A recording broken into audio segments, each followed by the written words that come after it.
Les détails sur l'Euphrate que beaucoup de gens ne savent pas. 2 prophéties bibliques qui se réaliseront au niveau du fleuve Euphrate. Le fleuve Euphrate est le plus long fleuve d'Asie occidentale, s'étendant sur plus de 1700 km. C'est l'un des cours d'eau historiquement les plus significatifs de la région, ayant joué un rôle vital dans le développement de la civilisation en Mésopotamie, souvent appelé le berceau de la civilisation. En collaboration avec le fleuve Tigre, il forme les 2 rivières définissant de la Mésopotamie, une ancienne région d'Asie occidentale située entre ces 2 cours d'eau. Le fleuve Euphrate prend sa source dans les hauts plateaux de l'est de la Turquie, traverse la Syrie et l'Irak avant de se joindre au fleuve Tigre dans le Chat al-Arab. Le Chat al-Arab est un delta fluvial formé par la confluence des 2 rivières et se jette dans le golfe Persique. Ce fleuve est mentionné dans de nombreux textes religieux, dont la Bible qui le cite plus de 50 fois. Ces eaux ont été utilisées pour l'irrigation, le transport et comme source d'énergie pour les moulins et autres machines. La Bible contient une prophétie selon laquelle le fleuve Euphrate s'asséchera finalement. Cette prédiction fait partie des 7 jugements sévères du livre de l'Apocalypse. Les opinions sur le livre de l'Apocalypse varient, même parmi les chrétiens, allant de la peur et de l'évitement à un intérêt fanatique avec une étude approfondie et des interprétations diverses. La prédiction de l'assèchement de l'Euphrate demeure un sujet intrigant et significatif de discussion parmi les chercheurs et les communautés religieuses. L'Apocalypse est le seul livre de la Bible auquel des sanctions divines de récompense et de châtiment ont été directement attachées. Une bénédiction spéciale est promise à ceux qui lisent à haute voix et méditent sur ces mots, les appliquant dans leur vie. La Bible affirme qu'un jour, le fleuve Euphrate s'asséchera pour faire place à un roi. Le livre est riche en prédictions, avec 735 prophéties sur l'avenir. Sur ce total, 596 ont été accomplies, démontrant un niveau élevé d'exactitude et de fiabilité. Ce pourcentage élevé de précision témoigne de la nature prophétique du texte, et il est plausible que les 19% restants se réaliseront avec le temps, étant donné le bilan impressionnant jusqu'à présent. La Bible s'est avérée correcte dans chaque prédiction réalisable jusqu'à présent, et la majorité des prophéties restantes portent sur le retour de Jésus et les événements postérieurs à son arrivée. Selon certaines interprétations des prophéties bibliques, environ 20 prédictions doivent encore se réaliser avant le retour de Jésus. Les croyants scrutent de près les événements mondiaux pour voir si ces prédictions commencent à se concrétiser. Ce qui peut inclure des catastrophes naturelles, des bouleversements politiques ou l'émergence d'un gouvernement mondial. Certains estiment que ces événements signaleront la proximité de la seconde venue du Christ. L'Apocalypse 16 aborde le fleuve Euphrate et est considéré comme la section proche de l'avenir du livre, selon de nombreuses interprétations chrétiennes. Le livre de l'Apocalypse peut être divisé en 3 ères distinctes ou périodes temporelles, la première étant le temps présent, chapitres 1 à 5, la deuxième étant le futur proche, chapitres 6 à 16, tandis que la troisième ère est considérée comme le futur lointain et est abordée dans les chapitres 20 à 22. Selon des prédictions récentes, on s'attend à ce que le fleuve Euphrate fasse une apparition dans un futur proche. Bien que la chronologie exacte et les détails de cet événement ne soient pas encore clairs, on croit que cela pourrait avoir des implications significatives pour les zones et les communautés environnantes. Les jugements de la tribulation de 7 ans commencent par les 7 sceaux, se poursuivent avec les 7 trompettes et se terminent avec les 7 coupes. Au moins, nous pouvons prendre consolation dans le fait que les circonstances ne peuvent pas devenir plus graves que ce qui a été prédit dans ces chapitres. Le livre de l'Apocalypse décrit une série d'événements apocalyptiques qui se dérouleront avant le retour de Jésus-Christ. Ces événements, connus collectivement sous le nom de période de tribulation, sont censés être marqués par une souffrance intense et une destruction. Selon le livre de l'Apocalypse, les jugements de la tribulation seront divisés en 3 ensembles, les sceaux, les 7 trompettes et les 7 coupes. Chaque ensemble de jugements entraînera des conséquences de plus en plus sévères pour la terre et ses habitants. Finalement, les 7 coupes seront versées, provoquant des événements catastrophiques tels que des tremblements de terre mondiaux, l'obscurité et la destruction de Babylone. Malgré la gravité de ces événements, de nombreux chrétiens trouvent du réconfort dans le fait qu'ils sont prédits dans la Bible et croient que Jésus-Christ triomphera finalement du mal pour inaugurer une nouvelle ère de paix et de prospérité. Le fleuve Euphrate s'assèche pour laisser place au roi de l'Est. Qui est le roi de l'Est? Cet assèchement n'est pas simplement un phénomène climatique, mais semble être orchestré divinement dans le cadre des événements menant à l'Armageddon. L'identité des rois de l'Est en Révélation 16 verset 12 a fait l'objet de nombreuses spéculations et interprétations tout au long de l'histoire chrétienne. La Révélation utilise fréquemment un langage symbolique et ces prophéties peuvent être difficiles à comprendre, laissant place à diverses interprétations. L'expression « les rois de l'Est » a été analysée sous plusieurs angles, notamment dans le contexte du sixième jugement audacieux. Selon l'Apocalypse 16 verset 12, le sixième ange versa sa coupe sur le grand fleuve, l'Euphrate, et ses eaux furent asséchées, préparant ainsi le chemin pour les rois de l'Est. Des armées massives de l'Est, y compris celles de la Chine, de l'Inde et du Japon, pourraient se déplacer vers l'Ouest une fois que l'Euphrate serait devenu une route. On spécule sur la raison pour laquelle ces armées de l'Est se dirigent vers l'Ouest. Certains pensent que c'est en réponse à une figure mondiale appelée l'Antichrist, basée en Europe.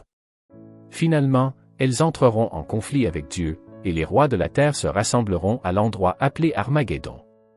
Ainsi, l'assèchement de l'Euphrate est lié à une grande guerre où les nations à l'est de l'Euphrate émergent comme des acteurs mondiaux majeurs. La taille immense de la Terre et de sa population rend nécessaire toute évolution future qui engloberait le monde entier en tenant compte de l'Asie. Les grandes nations de l'Est asiatique ont connu des changements significatifs au XXe siècle, se libérant de la domination politique de la civilisation occidentale.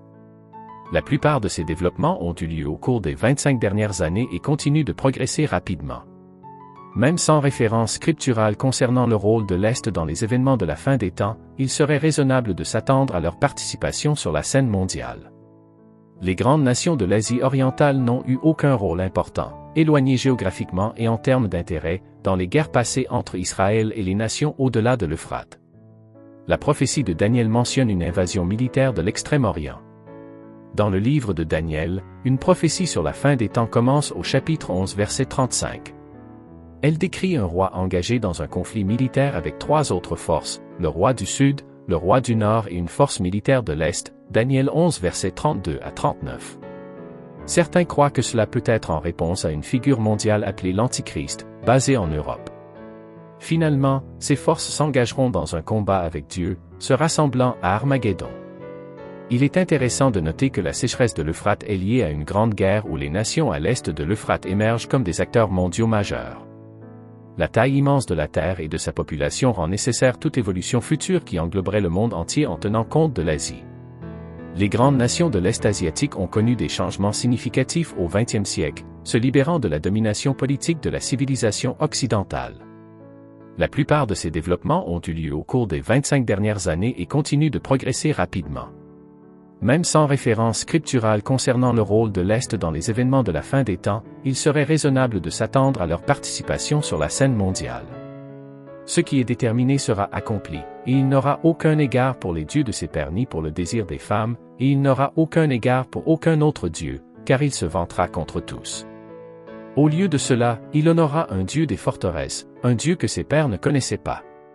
Il l'honorera avec de l'or, de l'argent, des pierres précieuses et des trésors, et il agira contre les forteresses les plus puissantes avec l'aide d'un dieu étranger. Il accordera une grande gloire à ceux qui le reconnaissent et en fera des dirigeants sur les nombreux, distribuant des terres à un prix. Dans la période juste avant le second avènement du Christ, dans la dernière partie de la grande tribulation, de grandes parties du monde se révolteront contre l'Antichrist, expliquant le conflit militaire avec des armées le poussant du sud, du nord et de l'est. Dans la prophétie, il est indiqué dans Daniel 11 verset 44 que des nouvelles de l'Est et du Nord le troubleront, le poussant à sortir avec une grande fureur pour détruire et éliminer de nombreux ennemis. Cependant, le conflit n'est pas complètement résolu, car au moment du second avènement du Christ, une grande guerre est en cours avec des armées déployées sur une grande partie de la Terre sainte, avec la vallée d'Armageddon comme point focal. La déclaration dans Daniel introduit cependant un sujet pour lequel il existe une révélation supplémentaire dans le Nouveau Testament, soutenant l'idée que l'Orient aura un rôle dans le grand conflit mondial de la fin des temps, les rois de l'Est. L'Apocalypse, chapitre 16 verset 14, révèle que ce mouvement fait partie d'une réunion mondiale des rois de la terre et du monde entier afin qu'ils puissent participer à la bataille de ce grand jour du Dieu Tout-Puissant. Le point focal de la réunion est mentionné comme Armageddon dans Révélation 16 verset 16. De nombreuses interprétations ont émergé concernant la signification de l'expression « les rois de l'Est ». Ces interprétations peuvent être divisées en deux classes, celles qui prennent cette phrase littéralement et celles qui y trouvent une signification non littérale. Si l'interprétation non littérale est suivie, il n'y a aucune limite à l'interprétation possible des rois de l'Est, qui ont été associés à presque tous les ensembles de personnages importants dans le monde. L'explication ultime est donc relativement simple. Par un acte de Dieu, le fleuve Euphrate est asséché, facilitant la descente de l'énorme armée sur la terre pour participer au conflit final mondial. Les 7 jugements des coupes sont les jugements finaux de la période de la tribulation, les plus sévères que le monde n'ait jamais connus. Les 7 coupes sont décrites dans le livre d'Apocalypse 16 versets 1 à 21, où elles sont spécifiquement appelées les 7 coupes de la colère de Dieu. Sous l'Antichrist, la méchanceté de l'homme a atteint son paroxysme et est accueillie par la colère de Dieu contre le péché. La 7e trompette appelle les 7 jugements audacieux. Le fleuve Euphrate intervient dans le 6e bol. La première coupe provoque des ulcères purulents chez les personnes qui portent la marque de la bête et qui adorent son image. Cette plaie vise ceux qui se sont engagés envers l'Antichrist, et les saints de la tribulation ne seront pas affectés par ces ulcères. La 2e coupe est versée sur la mer, transformant l'eau en sang, comme celui d'une personne morte, et toutes les créatures vivantes de la mer meurent. Lorsque la 3e coupe de la colère de Dieu est versée, les rivières et les sources d'eau douce se transforment également en sang. Lorsque la 4e coupe est versée, le 4e ange verse sa coupe sur le soleil, qui est autorisé à brûler les gens avec le feu. La chaleur intense les brûle. La 5e des 7 coupes plonge le royaume de la bête dans une obscurité extraordinaire, intensifiant la douleur et la souffrance des méchants. Le 6e ange verse sa coupe de jugement sur le fleuve Euphrate.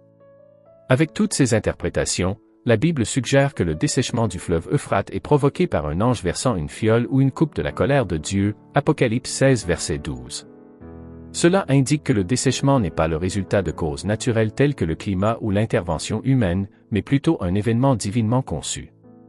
Le but est clair, préparer un chemin pour les rois de l'Est, préparant ainsi le terrain pour la bataille prophétisée. Cette grande bataille se déroule à un endroit appelé Armageddon, Ar-Megiddo. L'emplacement exact d'Armageddon n'est pas clair, car il n'y a pas de montagne appelée Megiddo. Néanmoins, étant donné que le mot « Ar » peut aussi signifier colline, le site le plus probable est la région vallonnée entourant la plaine de Megiddo, à environ 60 km au nord de. Revenons à Jérusalem-Megiddo, qui a été le site de conflits entre de nombreuses armées tout au long de l'histoire, notamment celles des Égyptiens, Assyriens, Grecs, Romains et Croisés, ainsi que les troupes de Napoléon. Jésus-Christ reviendra sur terre avec les armées du ciel, ses pieds se tiendront sur le mont des Oliviers. Il vaincra les forces du mal, jettera l'Antichrist et le faux prophète dans le lac de feu, Apocalypse 19 verset 20, il liera Satan et établira son royaume sur terre pour une période de 1000 ans à Armageddon. Le Seigneur Jésus-Christ foulera le pressoir à vin de la fureur de la colère de Dieu Tout-Puissant, Apocalypse 19 verset 10, 16 verset 19, et tout sera rétabli dans l'ordre. Pourquoi tout cela est-il important? Parce que la Bible nous dit que ces événements sont comme des pièces de puzzle qui s'insèrent dans une image plus grande. Ces choses se produiront dans le cadre du grand plan de Dieu, et cela nous rappelle que Dieu contrôle tout, même de longs fleuves et le futur. En deuxième lieu, les 4 anges au fleuve Euphrate décrivent un événement significatif de la Bible trouvé dans le livre de l'Apocalypse. Un message spécial est trouvé dans Apocalypse 9 versets 14 à 15, qui parle de 4 anges maléfiques liés au fleuve Euphrate. Ces anges sont libérés pour accomplir une tâche importante de la part de Dieu, celle d'apporter son jugement sur le monde.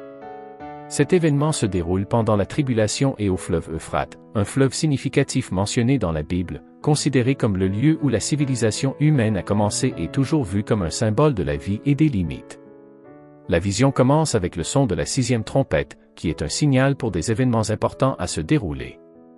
Il est écrit, le 6e ange sonna de la trompette, et j'entendis une voix venant des 4 cornes de l'autel d'or qui est devant Dieu, Apocalypse 9 verset 13. Considérons les paroles d'Apocalypse 9 versets 14 à 15. Le 6e ange dit à celui qui avait la trompette, libère les 4 anges qui sont liés sur le grand fleuve Euphrate. Et les 4 anges qui étaient prêts pour l'heure, le jour, le mois et l'année furent libérés pour tuer le tiers des hommes. Cette déclaration suggère qu'un groupe d'anges est libéré dans le but de causer une destruction extensive. Ces anges ont reçu la permission de détruire un tiers de la race humaine. Il n'est pas clair si les 4 anges mentionnés ici ont un lien avec les 4 anges mentionnés dans Apocalypse 7 verset 1. Bien qu'ils puissent être les mêmes anges, il est également possible qu'ils ne le soient pas. Quoi qu'il en soit, ces anges sont préparés pour le moment spécifique où ce jugement sera déclenché. Cette libération suppose que ce sont des anges maléfiques, mais cela pourrait ne pas être le cas. Il est probable qu'ils soient des anges maléfiques, malgré tout, ils sont des instruments du dessein divin. Les sauterelles démoniaques détaillées précédemment dans l'Apocalypse étaient uniquement capables de semer le chaos parmi les êtres humains. Cependant, ces 4 anges ont le pouvoir d'exécuter un massacre à une échelle sans précédent. Ces anges ne sont éveillés que lorsque Dieu le juge approprié, et leur zone d'action est limitée à une partie spécifique de l'humanité. Ils accomplissent la volonté de Dieu au moment fixé. Le fleuve Euphrate était une caractéristique géographique importante dans l'ancienne Babylone, servant de limite à l'ancien empire romain. De plus, l'Euphrate est lié au premier péché, Genèse 2 versets 10 à 14, au premier meurtre, Genèse 4 versets 1 à 16, à la première rébellion organisée contre Dieu, Genèse 11 versets 1 à 9, à la première confédération de guerre, Genèse 14 verset 1, et à la première tyrannie. La description de l'armée dirigée par ces anges se trouve dans Apocalypse 9 versets 16 à 19, le nombre des cavaliers de l'armée était de 200 millions. J'en entendis le nombre. Et c'est ainsi que je vis les chevaux dans la vision, ceux qui les montaient avaient des cuirasses couleur de feu, d'hyacinthe et de soufre, et les têtes des chevaux étaient comme des têtes de lions, et de leur bouche sortait du feu, de la fumée et du soufre. Un tiers des hommes furent tués par ces 3 fléaux, par le feu, par la fumée et par le soufre qui sortait de leur bouche. Car le pouvoir des chevaux était dans leur bouche et dans leur queue était semblable à des serpents, ayant des têtes, et c'est avec elles qu'ils faisaient du mal. On lit que le nombre de l'armée des cavaliers était de 200 millions. Ce nombre doit-il être pris au sens littéral ou figuré? Il est possible que le nombre ne doive pas être pris littéralement, mais plutôt. Revenons à Jérusalem-Megiddo, qui a été le site de conflits entre de nombreuses armées tout au long de l'histoire, notamment celles des Égyptiens, Assyriens, Grecs, Romains et Croisés, ainsi que les troupes de Napoléon. Jésus-Christ reviendra sur terre avec les armées du ciel, ses pieds se tiendront sur le mont des Oliviers.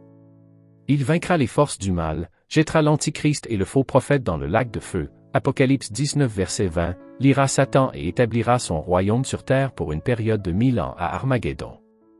Le Seigneur Jésus-Christ foulera le pressoir à vin de la fureur de la colère de Dieu Tout-Puissant, Apocalypse 19 verset 10, et tout sera rétabli dans l'ordre. Pourquoi tout cela est-il important? Parce que la Bible nous dit que ces événements sont comme des pièces de puzzle qui s'insèrent dans une image plus grande.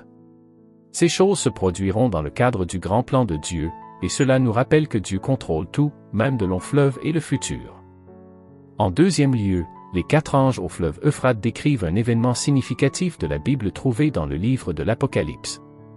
Un message spécial est trouvé dans Apocalypse 9 versets 14 à 15, qui parle de 4 anges maléfiques liés au fleuve Euphrate. Ces anges sont libérés pour accomplir une tâche importante de la part de Dieu, celle d'apporter son jugement sur le monde.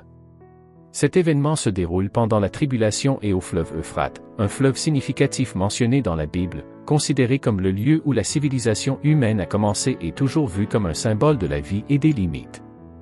La libération des anges marque une période de grands changements et de chaos, un thème courant dans le livre de l'Apocalypse. En réfléchissant à ce passage, nous sommes confrontés au mystère et à la profondeur du plan de Dieu tel que révélé dans les Écritures. La vision des 4 anges sert de rappel de l'omnipotence et de la souveraineté de Dieu, qui était aux commandes même des forces les plus puissantes de l'univers. Cette narration nous encourage à méditer sur les thèmes plus larges du jugement divin, de la rédemption et du triomphe ultime du bien sur le mal. C'est un appel à la réflexion personnelle sur nos propres vies et notre place dans le plan de Dieu, comme le souligne Apocalypse 13 verset 9. Si quelqu'un a des oreilles, qu'il entende. C'est une invitation à écouter, comprendre et répondre aux vérités profondes trouvées dans la parole de Dieu. Dans l'ensemble, les 4 anges au fleuve Euphrate ne sont pas simplement une histoire du passé, mais un message vivant et pertinent pour aujourd'hui. Cela nous invite à continuer d'apprendre et d'étudier attentivement la Bible afin de mieux la comprendre. En faisant cela, nous pouvons en apprendre davantage sur les enseignements de Dieu et trouver de l'aide pour notre vie quotidienne. Soyons enthousiastes et ouverts à l'apprentissage pour renforcer notre foi. Prions maintenant. Ô Dieu Tout-Puissant, Créateur des cieux et de la terre, nous nous prosternons humblement devant ta majesté, reconnaissant de pouvoir témoigner de la grandeur de tes œuvres. Aujourd'hui, nous avons exploré les profondeurs de ton enseignement sacré, et nos cœurs sont remplis d'admiration pour la sagesse infinie qui émane de ta parole divine. Seigneur, nous avons contemplé les mystères prophétiques contenus dans le livre de l'Apocalypse, où ton serviteur, Jean, a reçu des visions célestes révélant les événements à venir. Parmi ces visions, une prophétie saisissante a captivé notre attention, celle du fleuve Euphrate qui, selon tes paroles sacrées, connaîtra un assèchement ultime. Dans cette prière, ô Seigneur, nous implorons ta guidance et ton éclairage divin pour comprendre pleinement le sens profond de cette prophétie. Permets-nous de méditer sur ces versets et d'extraire la sagesse cachée qui réside dans ces paroles prophétiques. Que ton Esprit Saint, source de toute vérité, nous guide dans l'interprétation de ces mystères, afin que nous puissions marcher dans la lumière de ta connaissance. Nous prions pour que tu ouvres nos cœurs à la compréhension des 7 jugements sévères décrits dans le livre de l'Apocalypse. Que nous soyons toujours prêts à suivre tes commandements, à nous repentir de nos péchés, et à rechercher la réconciliation avec toi, ô Père céleste. Accorde-nous la grâce de vivre dans la sainteté, conscient des signes prophétiques qui se dévoilent à travers les âges. En ce moment de prière, nous confions également les nations et les peuples vivants le long du fleuve Euphrate entre tes mains divines. Puisses-tu, ô Dieu miséricordieux, répandre ta paix et ta grâce sur ces terres, les guidant dans la voie de la justice et de l'amour fraternel.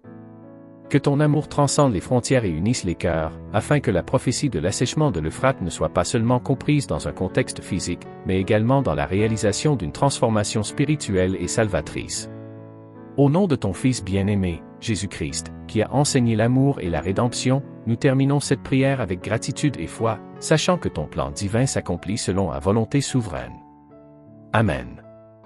Si la vidéo a suscité une résonance dans votre cœur, nous vous encourageons à partager vos témoignages dans la section des commentaires. Vos expériences peuvent édifier et inspirer d'autres chrétiens, car à travers vos témoignages, le nom de Dieu est glorifié dans les cieux. Soyez abondamment bénis. Amen.